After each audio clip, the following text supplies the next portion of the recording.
Hi guys! So for today's video, samahan nyo ako mag-unwrap nitong nabili kong mga gamit ng anak ko. Pasensya na kayo guys kung nahirapan ako mag-open yung parcel na yan kasi wala akong cutter. Yung cutter kasi andyan pa sa loob. Tsaka nakakaya naman ipakita sa inyo yung cutter ko na puro kalawang. Actually, excited ako na i-open yan kasi meron akong school supplies na in-order kasama niyan. So, siya nga pala working mama ko and aminin man natin na hindi lahat pinaprovide sa office, kaya minsan kailangan rin natin na bumili ng sarili nating gamit. Ayan, so hi, salamat sa ating mahiwagang kuko na open din natin yung parcel.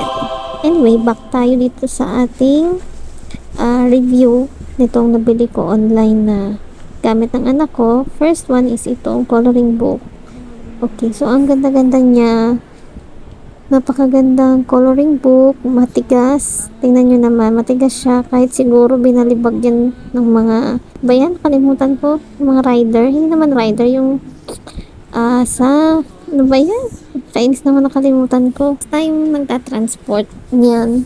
Kasi ang alam ko, hinahagis-hagis lang naman nila yan eh. Pero tingnan nyo, wala siyang lukot. No lukot at all. Parang bedsheet lang. Partida yan nakabalot lang siya sa bubble wrap. Okay, so balik tayo. Ang design nga pala na napili ko is Monsters.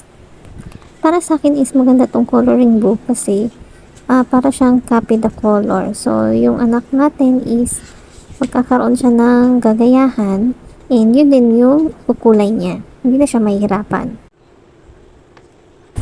Yung second one pala na libro is ito may mga letters. Okay, so in fairness naman, kompleto naman yung letters. Kasi nung binili ko to, hindi ko naman nakikita yung laman niya. So, nakita ko at least ngayon, may idea na kayo kung ano yung laman ng coloring book. And last one is ito, mga dinosaur. Mga baby dinosaur natin na mga anak. Ayan. So, sa school kasi nila, pinapadala sila ng coloring book. Hindi ko alam kung para saan. Anyway, yung anak ko pala is pre-kinder. Okay, so pinapadala sila siguro pag idle time. Anyway, ito na. Ito na yung inaantay ko. Pero medyo na-disappoint lang ako kasi yung in-order ko ay pink. Okay, so kasi gusto ko sana ngayon yung mga gamit ko pink.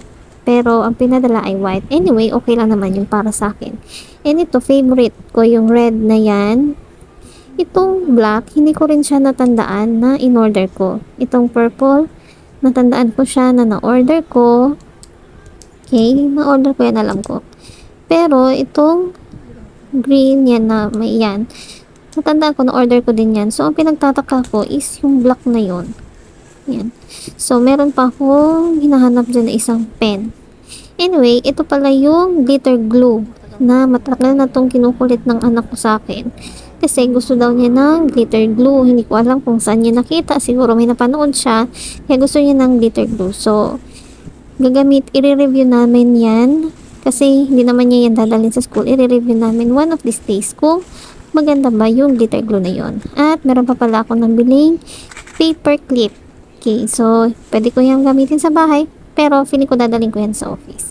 And ito naman, ito yung blue na hinahanap ko. And that's all for today's video. Hope to see you soon sa mga susunod ko pang video. Bye!